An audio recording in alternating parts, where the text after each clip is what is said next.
갈라디아서 1장 11절에서 17절 말씀, 주는 귀한 말씀 우리 한 절씩 교독합니다. 형제들아, 내가 너에게 알게 하노니 내가 전한 복음이 사람의 뜻을 따라 된 것이 아니라 이는 내가 사람에게서 받은 것도 아니요 배운 것도 아니요 오직 예수 그리스도의 계시로 말미암은 것이라. 내가 이전에 유대교에 있을 때 행한 일을 너희가 들었거니와 하나님의 교회를 심히 핍박하여 잔해하고 내가 내 동족 중 여러 연갑자보다 유대교를 지나치게 믿어 내 주상의 유전에 따라요 더욱 열심히 있었으나 그러나 내 어머니의 태로부터 나를 택정하시고 은혜로 나를 부르시니가 그 아들을 이방에 전하기 위하여 그를 내 속에 나타내기를 기뻐하실 때에 내가 곧 혈육과 의논하지 아니하고. 다시 읽습니다. 또 나보다 먼저 사도된 자들을 만나려고 예루살렘으로 가지 아니하고 오직 아라비아로 갔다가 다시 다메섹으로 돌아갔노라. 아멘. 오늘 본문은 사도 바울이 사도권에 대해 변론하고 있습니다. 사도 바울은 복음에 대해서 조금도 타협하는 사람이 아니에요. 칼 같은 사람입니다. 그래서 많은 오해와 대적자들이 참으로 많았습니다. 그는 자신이 전하는 복음은 계시에 의해서 받은 것이며 그의 사도권은 예루살렘 교회에서부터 받았던 것이 아니라 독립된 것이라는 것을 분명히 말씀하고 있습니다. 지금 이 갈라디아 교회는 율법주의 거짓 교사로 인해서 바른 복음에서 다른 복음으로 넘어갔습니다. 그래서 사도 바울의 권위가 무너졌어요. 예루살렘 교회에서 인준받은 것이 아니냐라고 지금 공격하고 있습니다. 사도 바울은 복음에 대해 절대적인 태도를 보여주고 있습니다. 그는 자신을 복음 전파자로 확신했으며 그래서 그는 하나님께서 원하시는 그 복음을 사람이 기뻐하든 그렇지 않든 열심히 전하는 것입니다. 그 복음만을 전했다는 것이에요. 오늘은 말씀의 확신을 통해 얻어지는 권위에 대해서 우리가 은혜의 말씀을 나누겠습니다.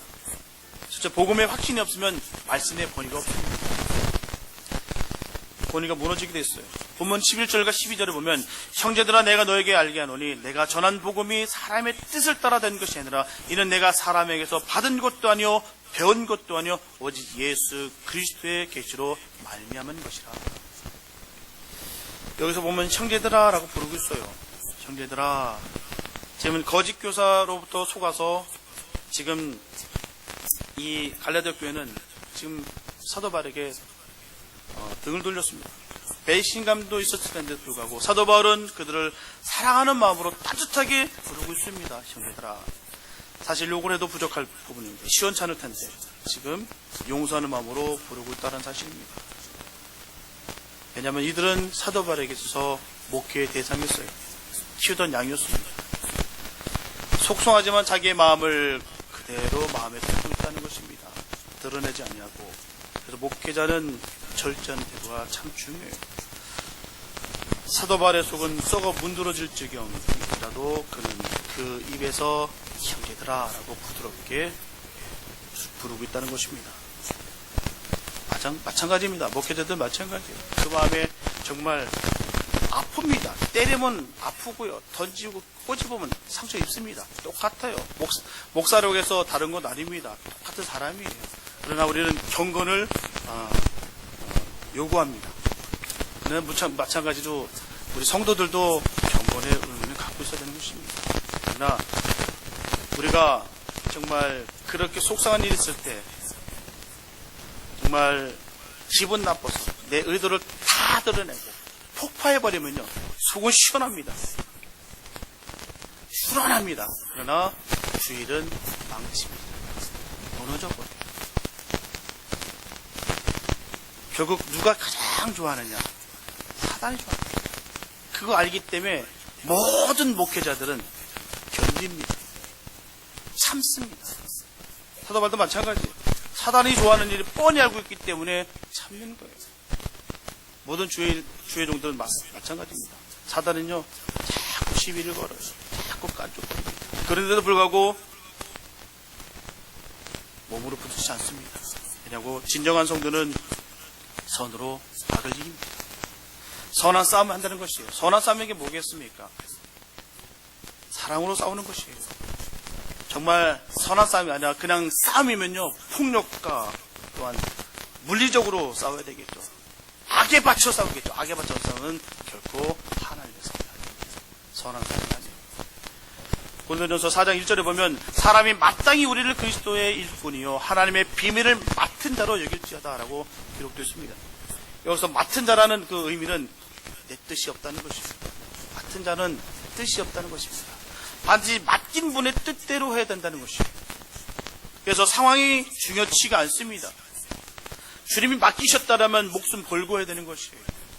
그것이 바로 맡은 자의 자세라는 것입니다. 사도 바울은 자신의 전한 복음이 사람의 뜻을 따라다니는 것이 아니고 또한 사람에게서 받은 것도 배운 것도 아니라 오직 예수님에 의해서 계시된 것이라고 분명하게 선언하고 있습니다. 그래서 듣는 사람들의 기분에 맞춰서 상황에 따라서 복음을 전하는 자가 임의대로 다르게 증가하면 안 된다는 것이에요. 복음은 복음으로 전하는 것입니다. 사실 복음은 인간적인 이성으로는 이건 결코 이해가 되지 않아요. 복음이 사람의 지혜로 만들어진 것이 아니기 때문에 사람의 감정과 사상과 철학으로는 도저히 이해할 수가 없는 것이 복음입니다. 그래서 성경을 읽다 보면 참 이해가 안 되는 게 많아요. 모두 이해되면 참 좋겠습니다. 그런데 성경을 보면 참 이게 무슨 말인지 모르고 그냥 쓱 지나갈 때가 많아요. 그런데 나중에 보니까 이 말씀이 나한테 땅 때리는데 그 말씀 부여잡고 내가 승리하는 경우가 얼마나 많은지 모르겠습니다. 이게 주님께서 열어주셔야지 볼 수 있는 것이에요. 우리가 조명한다고 얘기하지 않습니까? 깜깜한 가운데 조명이 딱 비칠 때 환해집니다. 그거 마찬가지예요. 우리가 말씀을 읽을 때 주님께서 영혼을 열어주셔야지 조명을 비춰주셔야지만 그 말씀이 이해가 되고 그 말씀이 나의 말씀이 되는 것입니다. 열어주셔야 돼요. 고린도후서 10장 4절과 5절에 보면 우리의 싸우는 병기는 육체 속에 속한 것이 아니요 오직 하나님 앞에서 견고한 진을 파하는 강력이라 모든 이론을 파하며 하나님 아는 것을 대적하여 높아진 것을 다 파하고 모든 생각을 사로잡아 그리스도에게 복종케 하니라고 말씀하고 있습니다. 이렇게 철저하게 복음이 우리에게 들어와서 우리가 가지고 있는 모든 견고한 진을 무너뜨렸을 때 그 복음을 깨닫게 되는 것입니다. 내가 딱딱하게 굳어있을 때는 그 마음이 그 복음이 튕겨져 나가요. 어떤 좋은 말씀을 할 때도 그 말씀이 나와 상관없는 말씀이 된다는 사실입니다. 그런 복음을 증거하는 자나 듣는 자가 모두 복음 앞에 순종하는 것입니다. 많이 풀어졌습니다. 내 견고한진이 부서졌을 때 사도 바울은 복음을 전할 때 자신의 생명을 걸릴 만큼 복음에 대한 그런 확신이 있었습니다. 사실 복음을 전하는 사람이나 복음을 듣고 구원을 받은 사람이 복음에 대한 그 확신이 없다면 복음에는 아무런 힘이 없는 것입니다. 그러면 구원에 대한 증거도 다시 한번 생각해야 합니다. 어떤 순간에도 그 복음을 믿고 확신을 가지고 있어야 하는데 때에 따라서 흔들리고 시험에 들어서 예수님은 까맣게 잊고 있다라면 어떻게 구원받은 사람이라 말할 수가 있겠습니까? 우리가 진정으로 구원받은 사람이라면 복음에 대한 확신을 가지고 살아가야 되는 것입니다. 그렇다면 복음은 어디서부터 왔을까? 본문 말씀처럼 인간의 지식과 지혜로부터 오는 것이 아니라 오직 예수 그리스도의 계시로 말미암은 것이라 라고 분명히 전하고 있습니다. 우리가 아직 복음의 확신을 얻지 못하고 있다면 예수님으로 인한 그 계시를 받지 못한 것입니다. 그럼 아직 구원이 없는 것입니다. 사도 바울이 그토록 자신이 사도라고 확신 있게 주장하는 내용이 바로 사도행전 9장입니다. 사도 바울은 그의 인생을 봤을 때 다메섹 선상에서 예수님을 만나기 이전과 이후로 완벽하게 나눠집니다. 예수님께서 그를 만나주셔서 영혼을 죽이는 자의 삶에서 살리는 자의 삶으로 완벽하게 바꿔놓으셨어요. 복음은 사람을 변화시킵니다. 어떤 분도 그러세요. 우리 남편 절대 안 바뀝니다. 우리 부인은 절대로 안 바뀌어요. 저 사람은요 절대로 안 바뀝니다. 근데 우리는 이런 믿음에 추정한 분들이 많아요. 다른 믿음은 없어도 이런 믿음은 정말 강력합니다. 안 되는 게 어디 있어요? 예수님 만나는데 복음이 안 변한다는 게 말이 됩니까? 부정한 사람은 긍정적인 것을 못 봅니다. 주님께서 하실 수 있다고 했는데도 불구하고 못 봅니다. 문제는 부정적으로 바뀌는 데는 이유가 있다는 것이에요. 길이 막히고 일이 안 될 때 그렇게 됩니다. 인도네시아 보면 그 코끼리를 조련하는데요. 어릴 때 발에 쇠광을 딱 채우고요. 땅에 박아놓으면요. 커서도 안 된다는 생각 때문에 꼼짝을 못합니다. 분명히 힘이 세져서 커져서 힘이 세져서 끊을 수가 있는데도 불구하고 안 된다라는 생각 때문에 그 끈을 끊지를 못합니다. 우리도 마찬가지예요. 기도해도 안 되고 말씀을 봐도 안 된다고 생각할 때마다 우리가 얼마나 그 좌절이 많이 있는가. 그래서 쉽게 포기해버립니다.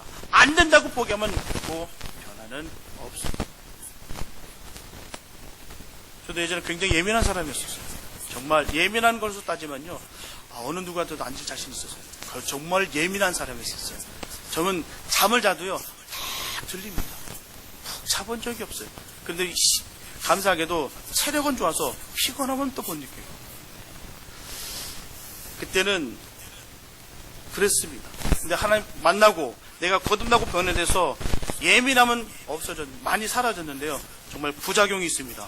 예민함은 버렸는데 살을 얻었어요. 그때부터 살이 찌기 시작해가지고요, 지금 이 모습이 됐습니다. 예. 안 믿으실 분 있으시면 제가 사진 보여드릴게요. 예. 예수님 만나면 바뀝니다. 외모부터 바뀝니다. 예민했던 저희 모습, 저희 아내는 지금이 더 낫대요. 옛날 그 모습보다도 좀 날카롭다고 보이더라고요. 바뀝니다.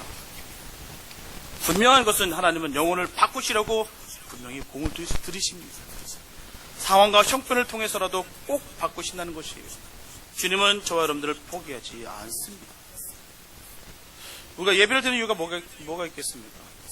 하나님을 만나기 위해서 예배 드리는 거 아니겠습니까? 결국 예배를 만홀히 여기지 마시기 바랍니다. 예배를 소홀히 여기시면 안 돼요. 하나님께 드리는 예배예요. 내 감정과 내 생각대로 드리는 거 아닙니다. 그건 예배가 아니에요. 위험하고 무섭습니다. 하나님 살아계시는데 누구 때문에 드리는 것도 아니에요. 주님을 위해서. 그래서 주님이 하시는 일을 내가 그 역사를 듣고 보고 하기 위해서 우리가 예배 드리는 것입니다. 여러분들은 하나님의 역사를 봐야 될 줄을 믿습니다. 부정적인 사람은 그런 사람끼리 모이게 되어 있어요. 계속해서 부정적인 이야기를 들으면 그렇게 굳어져요. 기도하는 사람, 은혜 받는 사람 옆에 붙으세요. 그래서 나누고 들으세요. 자꾸 하나님의 역사와 사랑을 들으면 하나님의 그 은혜의 흐름을 부어주실 줄 믿습니다. 사도 바울은 그 복음의 확신으로 말미암아 자신의 생명을 조금도 귀한 것으로 여기지 않냐고 생명을 다해서 복음을 전할 수가 있었습니다. 그렇게 사도 바울은 목숨을 걸 만큼 복음이 귀하다. 믿었고 확신했던 것입니다. 저 여러분들도 이런 복음의 믿음의 확신이 분명히 있어야 될 줄 믿습니다. 하지만 문제는 많은 분들이 예수님을 인격적으로 만나지 못하고 있다는 것이에요. 그 예수님을 알기는 하지만 믿지 못하고 있다는 것입니다. 그게 문제예요. 예수님께서 찾아오셔서 우리를 만나주신다면 우리의 죄를 분명히 발견되게 되어 있습니다. 그럼 자연스럽게 우리의 죄를 자복하고 회개의 역사가 일어나는 것이에요. 주님을 품은 자들의 모습입니다. 요즘은 하나님 두기 싫어하는 자들이 는다고 해서 마지막 때 모습이라고 했습니다. 요즘은요 점점 하나님 그 마음에 두기 싫어하는 자가 너무 많아요. 왜냐고요? 없을 때는 그 죄가 아니었는데 예수님이 내 안에 들어오는 후 그게 죄로 보입니다. 자꾸 부딪혀요. 자꾸 찔려요. 예수님이 없으면 그게 죄가 아니었는데. 그러다 보니까 점점 이 모습이 변하고 있습니다. 나 같은 죄인까지도 용서하시고 사랑하고 계신 것을 우리가 알아야 될 줄 믿습니다. 주님을 나의 구주로 모심으로 말미암아 우리가 주님의 사랑을 깨달아야 될 줄 믿습니다. 교회를 다니고 예수님을 믿는다고 하면서 이러한 역사가 아직까지 없고 그로 인해서 구원의 확신이 없는 사람만큼 불행하고 불쌍한 사람도 없어요. 그렇기 때문에 우리가 명심해야 될 것은 예수님을 아는 것과 믿는 것은 절대로 다르다는 것입니다. 오늘날 많은 성도들이 가지고 있는 오류가 말씀을 많이 아는 것이 실력이라고 생각하는 경우가 있습니다. 게다가 말씀을 많이 아는 것도 중요하지만 말씀을 믿고 행하고 따르는 것이 더욱더 중요합니다. 우리는 반드시 기억해야 될 줄 믿습니다. 그래야 말씀이 우리의 삶에 살아 역사하시는 것을 우리가 볼 수 있는 것입니다. 우리 모든 성도는 복음에 대한 확신과 구원을 가지고 그 말씀대로 진리의 길로 걸어갔으면 참 좋겠습니다. 인격적으로 예수님을 만나고 그분을 우리의 삶의 주인으로 영접하기를 소원합니다. 그래서 주님 주신 복음을 조금 더 의심치 아니하고 확신 있게 증거하는 저와 여러분 되시기를 예수님의 이름으로 축복합니다. 두 번째, 기독교는 과거를 묻지 않습니다. 본문 13절과 14절을 보면 내가 이전에 유대교에 있을 때 행한 일을 너희가 들었거니와 하나님의 교회를 심히 핍박하여 잔해하고 내가 내 동족 중 여러 연갑자보다 유대교를 지나치게 믿어 내 조상의 유전에 대하여 더욱 열심히 있었으나. 사도 바울은 예수님을 만나기 전에 유대교를 헌신적으로 사랑한 만큼 기독교를 전심으로 핍박했습니다. 그는 회심하기 전에 유대교 전통에 대한 광신적이었어요. 그렇기 때문에 복음에 대한 확신을 가지지 않았다면 그동안 쌓아왔던 그 모든 것을 절대로 그는 포기할 사람이 아닙니다. 그는 도저히 회심할 가망이 없던 사람이었어요. 하지만 주님께서는 그를 완전히 180도로 변화시켰습니다. 주님을 만나서 받은 그 생명의 복음이 딱딱하게 굳어있던 그 사도 바울을 완벽하게 바꿔놨습니다. 사도 바울은 주님을 위해 생명을 건 순종의 사람으로 변화됐다는 것입니다. 성경 전체를 보더라도요, 회심 이전과 회심 이후의 삶이 완전히 달라진 가장 대표적인 사람이 바로 사도 바울이에요. 예전에 옥하는 목사님 설교 중에 그런 말씀하신 적이 있었어요. 한국 교회는 재정도 있고 교인들도 있는데 정작 복음은 없다라고 전합니다. 자, 그 마음이 되게 땅 때리더라고요. 요즘 교회는 복음을 들어서 예수님이 누구인가를 배우는 것이 아니라 교회 생활 먼저 배운다라는 것입니다. 사람 만나는 것 좋아하고 분위기를 찾고 선한 일도 하다가 직분도 받고 그럭저럭 그렇게 신앙생활하는 경우가 너무나 많다는 것이에요. 하지만 복음을 들어본 적이 없다는 것입니다. 예수님이 누구신지, 예수님께서 내게 향하신 일이 무엇인지, 그분이 나를 어떻게 사랑하시는지 모른다는 것입니다. 그냥 그럭저럭 다니는 거예요. 그냥 분위기 따라서 좋으니까, 편하니까, 재밌으니까. 성경에 보면 재밌게 라는 말이 있었으면 저는 정말 내가 어떻게라도 코미디를 배우더라도 재밌게 했을 거예요. 성경에 보면 신앙 지키는 재밌게라는 말은 없어요. 그런 말이 없습니다. 주님 만나기 위해서 오는 거, 주님이 나한테 어떻게 사랑했으며 주님이 나를 어떻게 인도하시는 거, 그거 바라보고 우리가 신앙생활 하는 거 아니겠습니까? 예수님을 믿는다는 것은 무엇을 하는 것이 중요한 것이 아니에요. 예수님이 어떤 분인가 알아가는 것이 더 중요하다는 것입니다. 새신자들에게 먼저 복음을 전해야 돼요. 예수님이 어떤 분인지 명확하게 알려줘야 될 줄 믿습니다. 사도행전 9장 5절에 보면요, 대답하되 주여 니시오니까 가라사대 나는 네가 핍박하는 예수라. 이게 무슨 말인지 아십니까? 사도 바울은 열심히 일했어요. 근데 주님을 정작 만났는데 묻는 답이 주님 누굽니까? 라고 묻지 않습니까? 그는 몰랐다는 거예요. 우리도 열심히 사역하는데 주님 누구십니까? 우리 입에서 이런 말 안 나오길 원합니다. 내가 정말 주님이 기뻐하는 일을 하시기 바랍니다. 내가 기뻐하는 일, 내가 즐거운 일, 그 일이 아니라 주님이 기뻐하는 일, 주님이 원하시는 일, 주님이 뜻하시는 일을 하시기 바랍니다. 우리 예수님이 누구신지를 알아야 돼요. 우리도 진정으로 거듭났다면 거듭나기 이전과 이후의 삶이 완전히 바뀌어야 될 줄 믿습니다. 만약에 거듭났다고 하면서도 내 삶에 아무런 변화가 없다면 거듭남에 대해서 우리가 다시 한번 점검하시기 바랍니다. 우리의 죄를 대신하여 우리의 예수님께서 십자가에 달리신 사건을 알고 있다면 도저히 옛 모습을 우리가 그대로 가지고 살아갈 수가 없습니다. 우리 주님께서 우리를 위해서 어떻게 하셨는데요? 어떻게 희생하셨는데요? 어떻게 사랑하셨는데요? 어떻게 우리와 함께 그 피값으로 지불하셨는데요? 알고 있다면 우리는 바뀝니다. 바뀔 수밖에 없습니다. 안 바뀌는 게 기적입니다.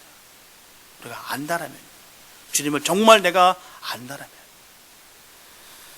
본문 13절에 보면 하나님의 교회를 심히 핍박하여 잔해하고 라고 말씀하고 있어요.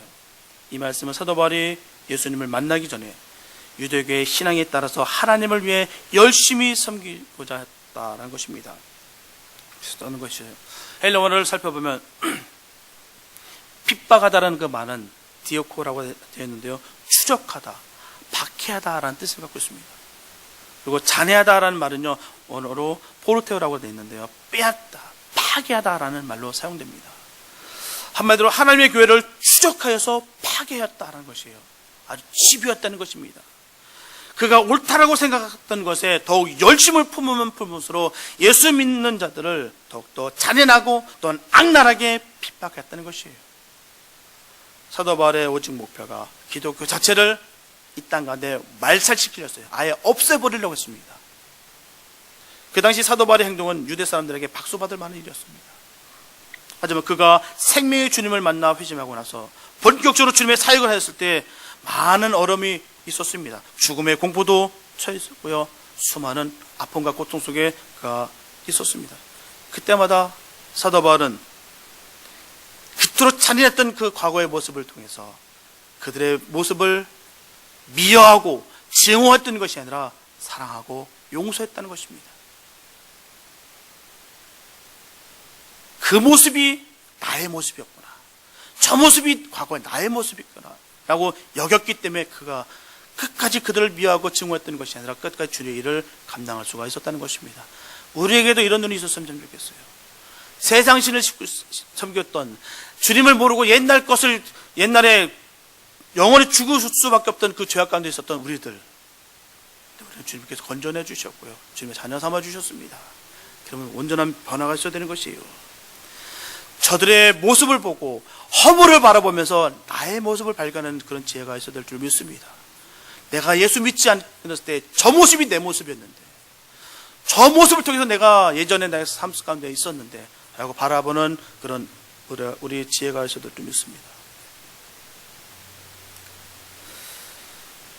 사도 바울이 본문 13절 기록하고 있는 것은 자신의 절대적인 권위로 삼았던 그 유대교가 아무것도 아니었던 것입니다. 내가 믿었던 그 신념이 아무것도 아니었다라고 증거하고 있는 것입니다.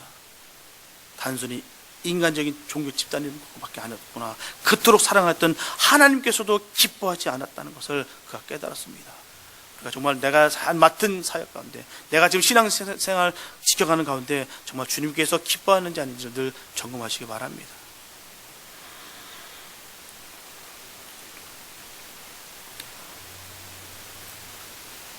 그는 정말 잔인한 삶을 살았어요.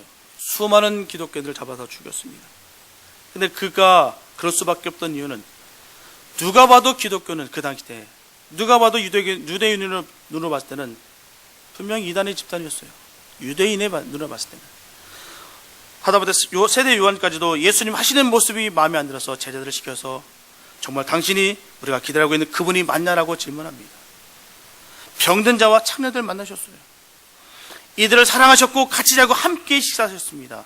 그 당시 바리새인이라면 누구든지 의심할 만했어요.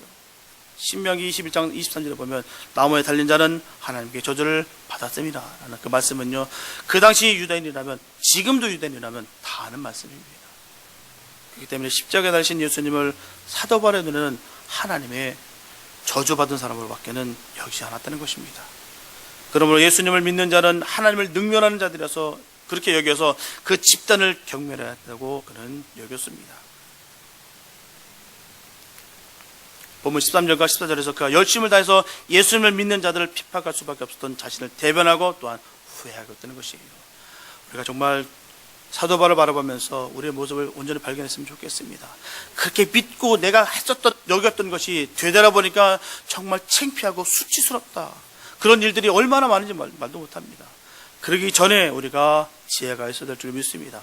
말씀 속에 비춰봐셔서 이게 정말 주님께서 기뻐하는 일이신지, 사람이 기뻐하는 건지, 내가 기뻐하는 건지 우리가 분별해야 될 줄 믿습니다. 사도 바울의 이 말씀은요, 아픔을 나누는 거예요. 내가 이랬었다, 내가 정말 이렇게 잔인했었다, 정말 후회한다, 이 말을 하고 있는 것입니다. 우리가 신앙생활하면서 이런 오점이 안 남기시기를 축복합니다. 내가 내 잔인함 속에, 내 수치심 때문에 우리 주님의 이름을 내가 바닥에 떨어지지 않는가 다시 한번 점검했으면 참 좋겠습니다. 그래서 우리 삶 또한 사도 바울처럼 주님 안에서 확신 가운데 매일매일 걸어가시기를 예수님 이름으로 축복합니다. 세 번째, 선택을 받았다면 소명을 가지게 되어 있습니다. 본문 15절과 16절에 보면, 그러나 내 어머니의 태로부터 나를 택정하시고 은혜로 나를 부르시니가 그 아들을 이방에 전하기 위하여 그를 내 속에 나타내기를 기뻐하실 때 내가 곧 혈육과 의논하지 아니하고 라고 되어 있습니다. 사도 바울의 회심 전에 예수님을 믿는 자들을 핍박한 것이나 유대교에 대한 열심을 볼 때 그는 하나님의 택함을 받을 만한 자격을 갖춘 인물이 전혀 아닙니다. 절대로 아니에요. 하지만 본문 15절에 보면 자신을 어머니의 때로부터 나를 택정하시고 은혜로 나를 부르시니까 라고 전하고 있습니다. 이처럼 하나님께서 자신을 은혜로 부르셨다라고 고백하고 있습니다. 구약의 선지자들 중에서도 그렇게 전하는 분들이 있습니다. 바로 이사야와 예레미야예요. 이사야는 이사야서 49장 1절에서 전합니다. 섬들아 나를 들으라. 원방 백성들아 귀를 기울이라. 여호와께서 내가 태에서 나음으로부터 나를 부르셨고 내가 어미 복중에서 나음으로부터 내 이름을 말씀하셨으며 라고 전하고 있습니다. 예레미야도 마찬가지예요. 예레미야서 1장 5절에 보면 내가 너를 복중에 짓기 전에 너를 알았고 내가 태에서 나오기 전에 너를 구별하였고 너를 열방의 선지자로 세웠노라. 이렇게 하나님께서 사도 바울을 어머니의 태로부터 택정하셔서 사도로 부르셨다는 것입니다. 사실 사도 바울은 예수님을 만나기 전에 자신의 학력과 가문과 지식으로 그리고 유대교의 열심으로 말미암아 자신이 구원받을 자격이 충분하다 여겼습니다. 하지만 그가 예수님을 만났을 때 그는 비로소 자신의 추악한 죄를 발견하게 됐던 것입니다. 만나 주셨다는 것이 주님께서 오아 주셨기 때문에 구원을 받을 수 있었다는 것입니다. 우리는 그렇기 때문에 지금 이 자리에 있는 것이에요. 주님 만나 주셨기 때문에 우리가 이곳에 있는 것입니다. 우리가 예수님 만나는 것이 정말 중요해요. 자기 자신을 바로 알 수가 있습니다. 주님을 인격적으로 우리가 온전히 만나셔야 될 줄 믿습니다. 그래서 그는 은혜로 불러주신 그 주님께 틀림없는 구원의 확신을 가지고 순종했습니다. 이게 주님의 자녀가 되는 감격과 기쁨을 주셨어요. 사도 바울이 깨달은 것은 우리도 깊이 깨달아서 바로 그 복을 누리시기를 예수님 이름으로 축복합니다. 저 여러분들은 예수님을 믿는다는 그 개념이 분명히 알아야 됩니다. 믿는다는 개념은 사실을 인정한다. 거기에 머물면 안 됩니다. 예수님께서 맞아 나를 위해서 십자가에 돌아가셨고 부활하셔서 내가 인정해. 우리 인정한 거기서 멈추는 것이 아닙니다. 예수님을 믿는다는 개념은 예수님께서 십자가에서 돌아가셨고 부활하셨던 그 이상입니다. 예수님의 제자 도마를 한번 비교해 볼게요. 부활하셨다는 그 사실을 믿지 않았습니다. 요한복음 20장 25절에 보면 다른 제자들이 그에게 이르되 우리가 주를 보았노라니 도마가 가로되 내가 그 손에 못자국을 보며 내 손가락으로 가락을 그 못자국에 넣으며 내 손을 그 옆구리에 넣어보지 않고는 믿지 아니하겠노라. 이 말씀은요, 못 믿겠다. 내가 내 눈으로 보거나 내 손으로 만져보지 않겠는 나는 안 믿는다. 이 도마라는 인물을 보면 굉장히 삐뚤어졌습니다. 예수님이 돌아가실 때 뭐라고 했습니까? 제대로 야 우리 다 죽자. 다 죽어버리자.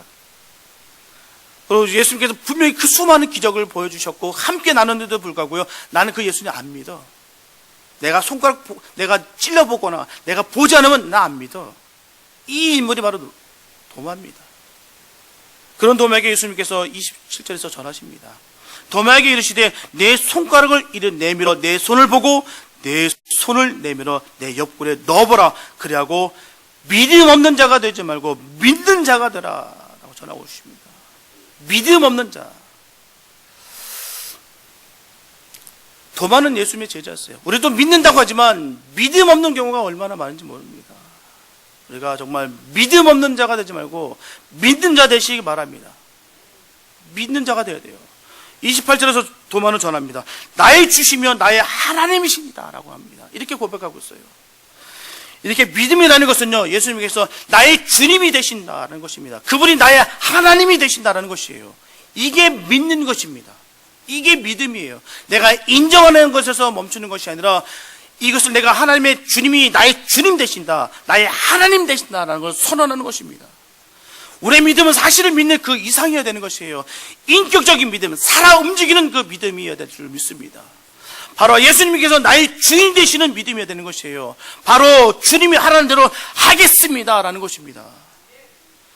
주님이 내 죄를 위해서 십자가의 죽음과 부활을 하셨고 지옥 갈 나를 천국 가게 하셨기 때문에 이분이 나의 주인 되셔서 이분이 하라는 대로 내가 다 하겠습니다. 이게 믿는 것입니다.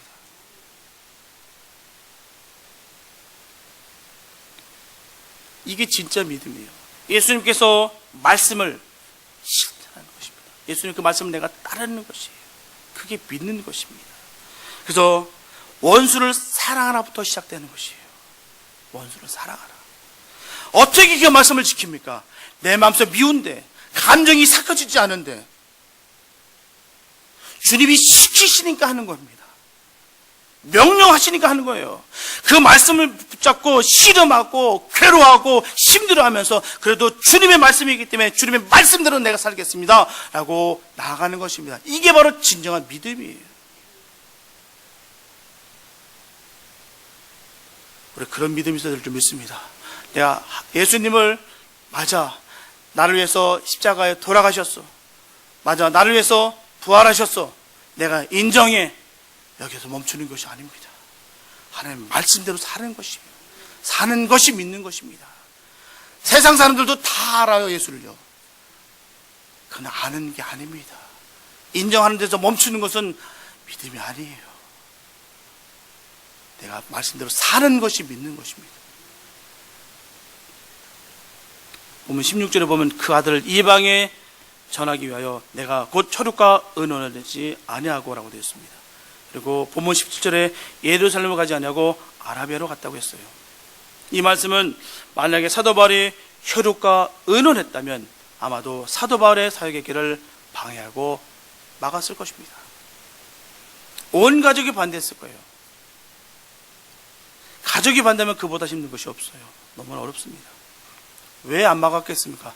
승승장구 있었는데 네가 갑자기 왜 기독교인이 되려고 그래? 네가 왜 갑자기 그리스도인이 되려고 그러는 것이야? 이 모든 명예, 이 모든 능력 다 버릴 거야? 지금 끝날 거야? 네가 어떻게 살려고 이제는? 왜 그런 길을 가려고 그래? 하지 마. 가족의 소리는 이런 소리였습니다. 네, 그는 가족의 소리를 들은 것이 아니라 바로 주님의 소리를 들었습니다. 가족의 소리를 들었으면 아마 못했을 거예요. 그런데 주님의 소리를 들었기 때문에 그가 사역을 할 수가 있는 것입니다. 저도 예전에 그 신학교 처음 입학할 때 그랬어요. 저는 콜링을 받아서 신학교를 입학하고 싶었는데 저는 우리 지금 사모가 되게 기뻐할 줄 알았거든요. 내가 신학교 가자면은 기도가 응답됐다. 내가 그럴 줄 알았다. 이런 얘기 들을 줄 알았는데요. 오빠 왜 그러세요? 무섭게.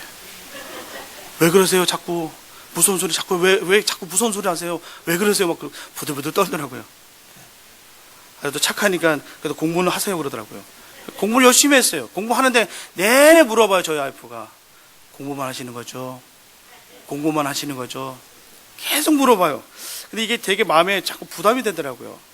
같이 가야 되는데, 같이 사역해야 되는데 한쪽에서 콜링이 안 되니까 이게 말이 안 되는 거예요. 그래서 제가 당연히 기도해봐. 당신이 만약에 콜링 못 받으면 내가 그만둘게. 내가 잘못 받을 수도 있어.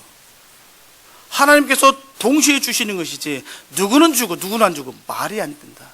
기도해봐 라고 했더니 본인이 정말 기도하더라고요. 그들이 콜링을 받았어요. 그러고 나서 하는 얘기가 새벽 예배 오면서 눈물 콧물 막 얘기하더라고요. 자기가 하나님께 책망받았대요. 이 귀에 영광스러운 길을 가는데 너 난 생명도 바친다며, 너 다 버릴 수 있다며, 나한테 했던 그 기도 내가 다 알고 있는데 그 찬양 내가 다 받았는데 뭐니? 그러더래요. 그래서 오면서 그러더라고요. 어딜 가더라도 가게요. 오질 가더라도 갈 것이고 가겠습니다라고. 그 다음부터 제가 무거운 짐이 확 내려가더라고요. 사도 바울은요, 자신의 결심을 즉각적으로 순종했습니다. 아마 만약에 가족에게 물어봤으면 못했을 거예요. 가진 것이 많은 사람일수록 몸이 둔하게 되어 있습니다. 이것도 걱정하고 저것도 걱정하고 이것도 걱정하고 이것도 놔야 되는데 이것도 못 놓고 계속 챙깁니다. 못 넘습니다. 무겁습니다. 그렇기 때문에 요한 웨슬러 목사님께서 말씀하시기를 사역자는 짐 쌀 준비, 말씀 전할 준비, 죽을 준비해야 된다고. 그게 우리의 모든 삶이 되어야 될 줄 믿습니다. 사역자뿐만 아니라 우리 성도의 삶도 그래야 될 줄 믿습니다. 묶이는 순간, 내가 많은 것을 내가 갖고 가는 순간 어려움이 있다는 것입니다. 사도 바울은 가진 것이 참으로 많았던 사람이었어요. 하지만 사도 바울은 누구나 부러워할 만한 모든 자랑할 만한 것들을 배설물처럼 다 버렸습니다. 우리 과연 사도 바울처럼 우리가 자랑할 만한 것을 버릴 수가 있을까요? 우리 남이 버린 것이기 때문에 별로 실감이 나지 않을 수가 있습니다. 사실 버린다는 것이 만만치가 않아요. 지식과 능력과 그리고 물질도 버린다는 것이 쉽지 않습니다. 특별히 내가 가지고 있는 그 고집과 아집과 그리고 습관 버린다는 것이 쉽지 않습니다. 사도 바울은 나의 모든 것을 버리는 것으로만 끝나지 않았어요. 세상으로부터 비난과 핍박과 식구들로부터 버림을 당하고요. 그리고 목숨까지라도 위협받게 되는 길을 주님 주신 복음의 확신으로 말미암아 즉각적으로 순종하며 그는 달려갔습니다. 우리도 이러한 복음에 대한 확신이 있어야 될 줄 믿습니다. 우리도 사도 바울처럼 복음의 확신만 있다면 소명을 가지고 믿음으로 어디든지 달려가고 무슨 일이든 순종하게 되어 있습니다. 소명에는 절대적인 복종과 응답이 있을 뿐이에요. 어떠한 고난과 고통이 우리를 공격한다 할지라도 우리는 주님 주시는 그 믿음으로 반드시 승리할 것입니다. 사랑하는 성도 여러분, 사도 바울은 예수님을 만나고 삶이 완전히 바뀌었습니다. 우리가 기도하고 말씀을 읽었으면 순종하는 삶을 살아야 될 줄로 믿습니다. 말씀대로 살아갈 때 주님의 능력 있는 자녀가 될 수 있는 것이에요. 내가 좋아하는 말씀만 순종하는 것이 아니라 주님이 모든 말씀을, 주신 모든 말씀을 받고 주님과 함께 동행하며 사도 바울처럼 순종할 때 하나님이 우리들을 통해서 주님의 일을 이루실 것입니다. 오늘 주어진 삶을 우리가 사도 바울처럼 전도자의 삶을 살아가기를 소원합니다.